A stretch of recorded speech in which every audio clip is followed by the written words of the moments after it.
नमस्कार दोस्तों, सुविधा चैनल में आप सभी का हार्दिक स्वागत है।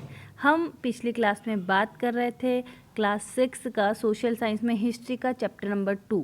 और चैप्टर नंबर 2 के अंदर अर्लियर पीपल जो थे वो किस प्रकार से रहा करते थे या किस प्रकार से आखेट करके अपना खाद्य सामग्री की पूर्ति करते थे, उनकी रहने की जगह किस प्रकार से निर्धारित होती थी, वो सब हम देख चुके थे। और आज हम पढ़ेंगे मेकिंग स्टोन टूल्स कि उस समय के जो आरंभिक लोग थे, पुराने लोग थे, वो किस प्रकार पत्थर से अपने औजार बनाते थे, अपने टूल्स बनाते थे। ठीक है, तो यहाँ पर अगर हम देखें तो दो डिफरेंट टेक्निक का यूज़ वो करते होंगे। पहली टेक्निक तो है stone on stone. First technique क्या होती है? Stone on stone. Stone on stone मतलब क्या होता है कि पत्थर से पत्थर को टकराना। अब यहाँ पर क्या होता था, here the pebble from which the tool was to be made, जिसका हमें औजार बनाना है, जिसका हमें टूल बनाना है, उसे क्या कहा जाता था? कोर कहा जाता था। और उस कोर को एक हाथ में ले लिया जाता था और दूसरा स्टोन, क्योंकि स्टोन ऑन स्टोन है तो यानी दो स्टोन की ज़रूरत होती थी, और दूसरा जो होता था उसमें क्या किया जाता था, दूसरे स्टोन को एज हैमर यूज़ किया जाता था, यानी हथौड़ी की तरह उसका उपयोग किया जाता था। The second stone was used to strike off flakes. अब जो दूसरा स्टोन था वो क्या करता था कि उस पत्थर को तब तक आघात किया जाता था, तब तक मारा जाता था उससे, ताकि उससे कुछ फ्लैक्स यानी कुछ शल्क जैसा ना निकल जाए और एक वांछित आकृति का, हमें उनको जैसा रिक्वायर्ड था उस प्रकार की शेप का एक टूल ना बन जाए। तो ये तो पहला मेथड हो गया कि पहला मेथड के अनुसार क्या किया गया, पहला मेथड के अनुसार स्टोन ऑन स्टोन, दो स्टोन को हाथों में रखा जाता था और एक से दूसरे के ऊपर चोट की जाती थी हथौड़ी की तरह, और दूसरे से धीरे धीरे जो थे कुछ शल्क निकलते थे या हम कह सकते हैं कुछ फ्लैक्स निकलते थे, और उसको तब तक पीटा जाता था जब तक कि एक स्पेसिफिक शेप नहीं बन जाती थी जैसी उस समय के लोगों को चाहिए होती थी। अब दूसरा जो मेथड था वो है प्रेशर फ्लैकिंग मेथड। प्रेशर फ्लैकिंग मेथड क्या होता था? अब यहाँ पर क्या किया जाता था, here the core was placed on firm surface. यहाँ पर कोर को यानी एक पत्थर को क्या किया जाता था, एक फिक्स सरफेस पे रख दिया जाता था। और the hammer stone was use on a piece of bone और stone that was placed on the core. या फिर क्या किया जाता था कि उस जो कोर है उसके ऊपर कोई हड्डी या पत्थर रखकर फिर उसे हथौड़ी नुमा पत्थर से धीरे धीरे शल्क निकाले जाते थे, धीरे धीरे फ्लैक्स निकाले जाते थे और उससे एक स्पेसिफिक शेप का टूल बनाया जाता था। तो दो मेथड है, स्टोन ऑन स्टोन और प्रेशर फ्लैकिंग। कौन से मेथड है ये दोनों? ये दोनों मेथड है स्टोन बनाने के टूल्स उस समय लोग कैसे यूज़ में लिया करते थे। अब है कि जब वो पत्थर से पत्थर को रगड़ते थे तो उसी में पता चला हुआ कि जब इस प्रकार का घर्षण होता है तो आग, फायर जो है उसकी खोज हुई होगी। सो फाइंडिंग आउट अबाउट फायर, कि आग की खोज कैसे हुई। Finding the Kurnool caves on map 2। अब कर्नूल की जो गुफाएं होती हैं वो हम देख चुके थे।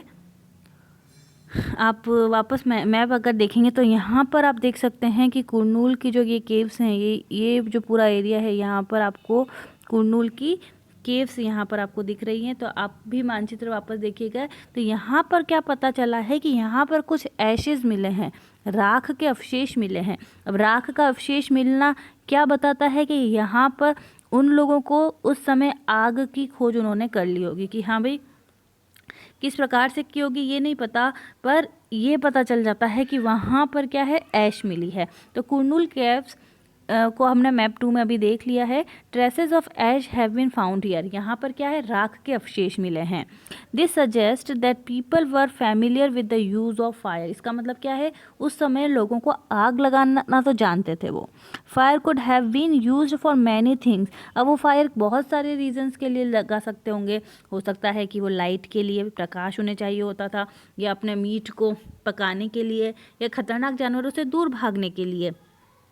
तो ये सारे रीज़न हो सकते होंगे आग जलाने के। अब यहाँ पर आपसे पूछा गया है कि आज के टाइम में आप फायर का उपयोग क्यों करते हैं, तो या इसका आंसर आप बता सकते हैं।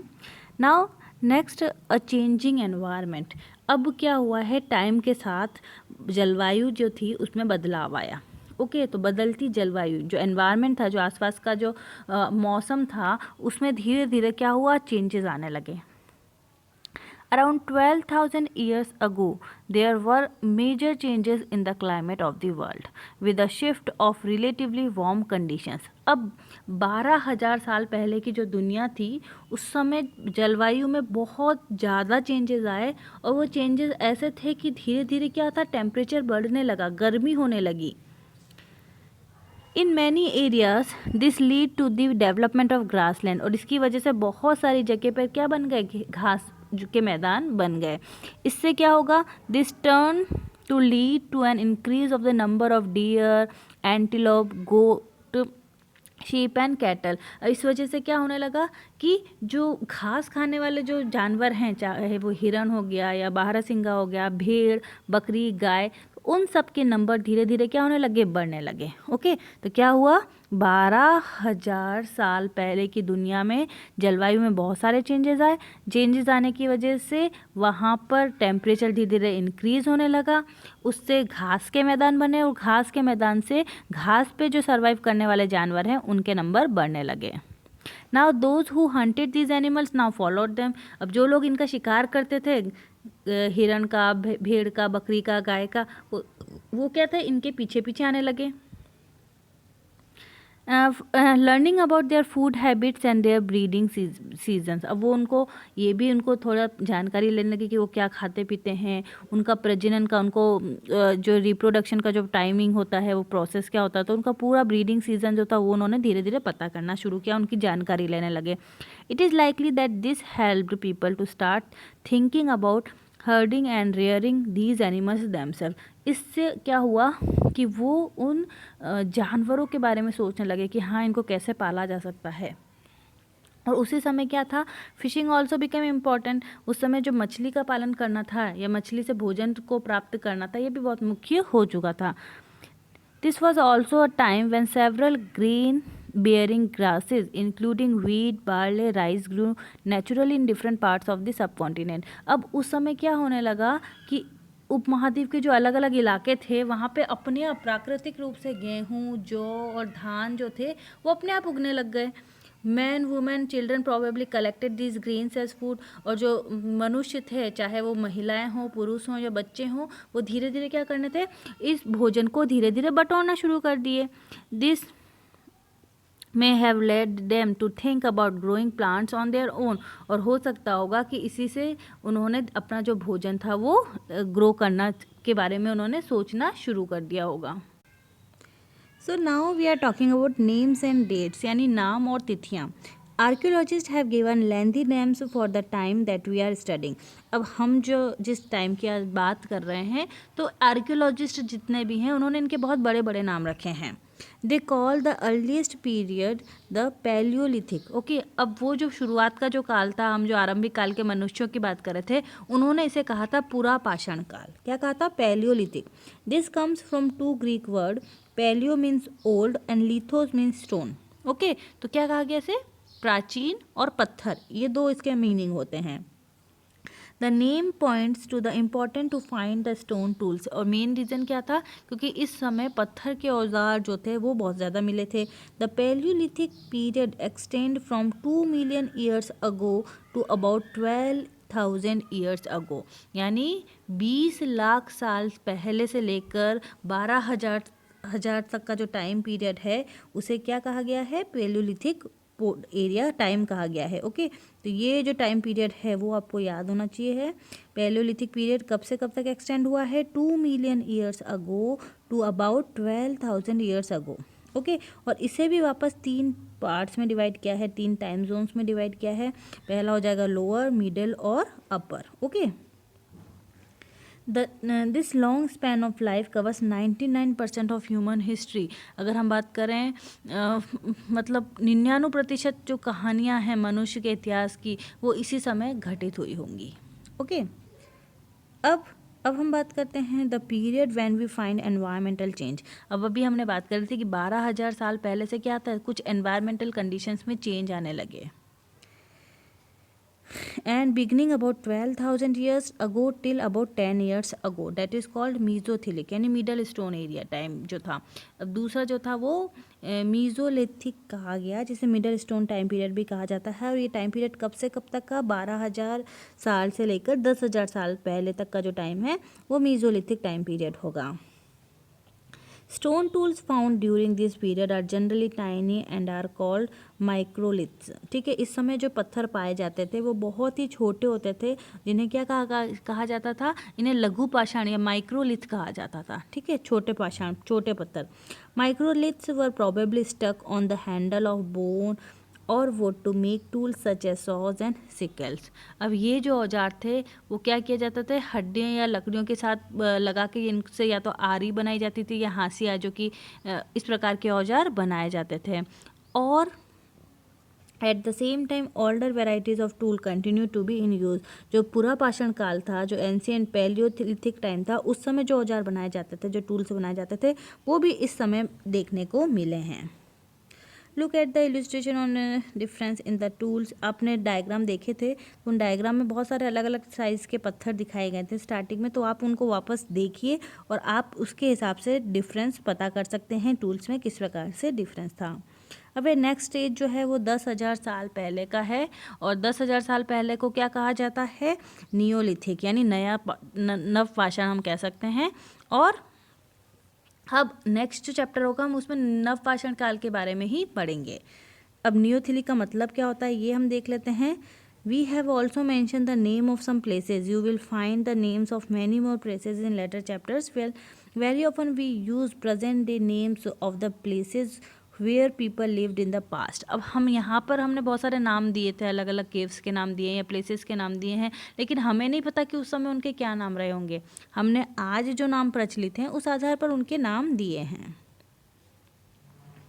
अब हम देख लेते हैं रॉक पेंटिंग, यानी प्राचीन काल में क्या किया जाता था कि रॉक्स जो होती थी, चट्टानें जो होती थी, शिलाएं जो होती थी, उन पर चित्रकला भी होती थी, तो वो हमें क्या बताती हैं। So many of the caves in which these early people lived have painting on the walls. अब पुराने समय में जो अर्ली पीपल थे वो क्या थे, गुफाओं में रहते थे, तो उन गुफाओं पे कई दीवारों पे कुछ चित्र मिले हैं, और इसके कुछ एग्जाम्पल यहाँ पर दिए हैं, जैसे मध्य प्रदेश में मिला है या दक्षिण उत्तर प्रदेश में मिला है। तो इस प्रकार के जानवरों में का इन्होंने बहुत ही कुशलता से एक सजीव चित्रण किया है। हम ये कह सकते हैं कि बहुत ही एक्यूरेसी और स्किल के माध्यम से उन्होंने इस प्रकार की पेंटिंग को बनाया है। यहाँ पे एक डायग्राम दिया हुआ है, ये अब यहाँ पर देख सकते हैं कि इस प्रकार की जो चित्रकला है वो देखने को भी मिलती है कि प्राचीन टाइम में जो लोग थे वो इस प्रकार की चित्रकला का उपयोग करते थे।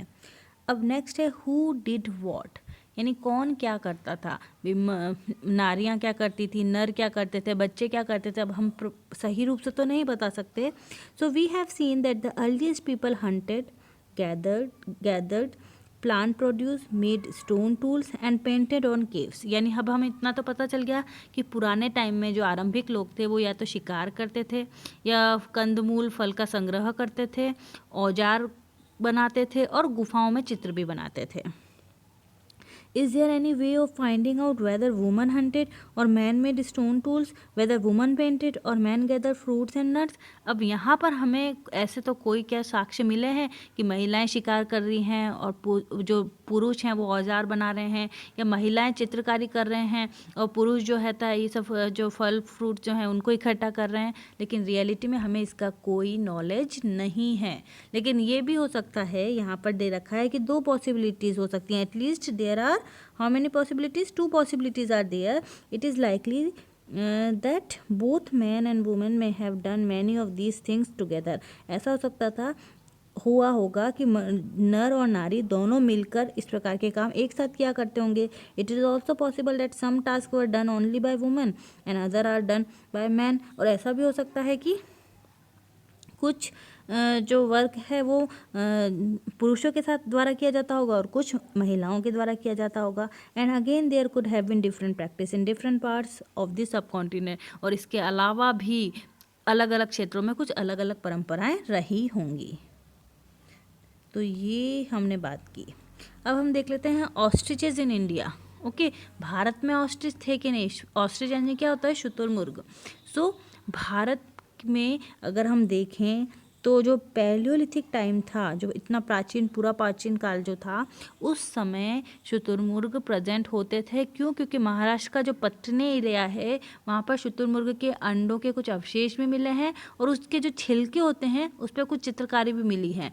ठीक है, तो इस अंडों से कई जो मोतियों की जो मालाएं, बीड्स हैं, वो बनाई जाती थी। तो इससे ये पता चलता है कि भारत में उस टाइम में पैलियोलिथिक पीरियड में क्या प्रेजेंट होते थे? शुतुरमुर्ग होते थे। नाउ अ क्लोजर लुक हुंस्की। ठीक है, अब यहाँ पर आपको वापस मानचित्र पे जाना पड़ेगा जो कि प्रश्न नंबर 14 पे दिया है, और वहाँ पर भी पूरा पाषाण युग के कई पूरा स्थल मिला है, कई जो साइट्स हैं वो मिली हैं। At some sites a large number of tool used for all sort of activities. अब वहाँ पर जो साइट है वहाँ पे अलग अलग कार्य को करने के लिए कई प्रकार के औजार मिले हैं। These were probably habitation come factory side. और ये क्या हो सकते थे? ये हम कह सकते हैं कि उनके आवास और उद्योग स्थल रहे होंगे, मतलब वो वहीं पे रहते होंगे और वहीं पे अपना फैक्ट्री का काम करते होंगे। There is evidence to suggest that tools were made. Some of the sites were close to the springs. और कुछ जो हैं पूरा स्थल वो ऐसे भी हैं जो झरनों के पास में थे। अधिकांश औजार जो थे वो किससे बनाए जाते थे? लाइमस्टोन से चूना पत्थर से बनाए जाते थे। तो ये यहाँ पर एक और हुंस्की का एक उदाहरण दिया गया है।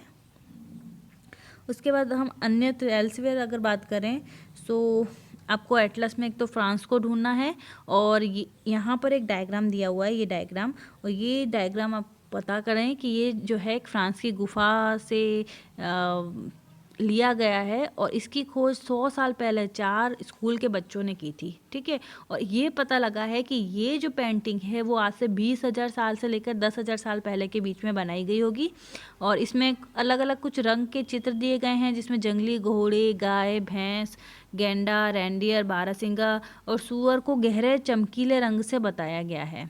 ठीक है, तो ये जो है इसमें कुछ कह सकते हैं कि चारकोल और लोहा इसको को भी मिलाया गया है, और ऐसा भी माना जाता है कि इस प्रकार के जो चित्र हैं उस समय लोग जो थे उस प्रकार के चित्र कब बनाते होंगे? या तो कोई उत्सव होता होगा, कोई अवसर होता होगा तब बनाते थे, या फिर शिकारियों के द्वारा शिकार पर निकलने से पहले कुछ अनुष्ठान करते होंगे तब बनाते होंगे। तो ये सारे रीज़न हो सकते हैं, लेकिन यहाँ पर कुछ भी कंफर्मेशन नहीं है कि इस तरह के जो लोग थे वो उन्होंने इस प्रकार के चित्र क्यों बनाए होंगे। तो यहाँ पर हमारा ये जो चैप्टर है वो पूरा हुआ है। लास्ट में आपको जस्ट इमेजिन करने के लिए कहा गया है कि आपको कल्पना करनी है कि आप 12,000 साल पहले एक पत्थर की गुफा में रहते हो, और तुम्हारे मामा गुफा की एक भीतरी दीवार पर चित्र बना रहे हैं। तुम उनकी सहायता करना चाहते हो, तुम रंग बनाओगे, रेखाएं खींचोगे या फिर उसमें रंग भरोगे।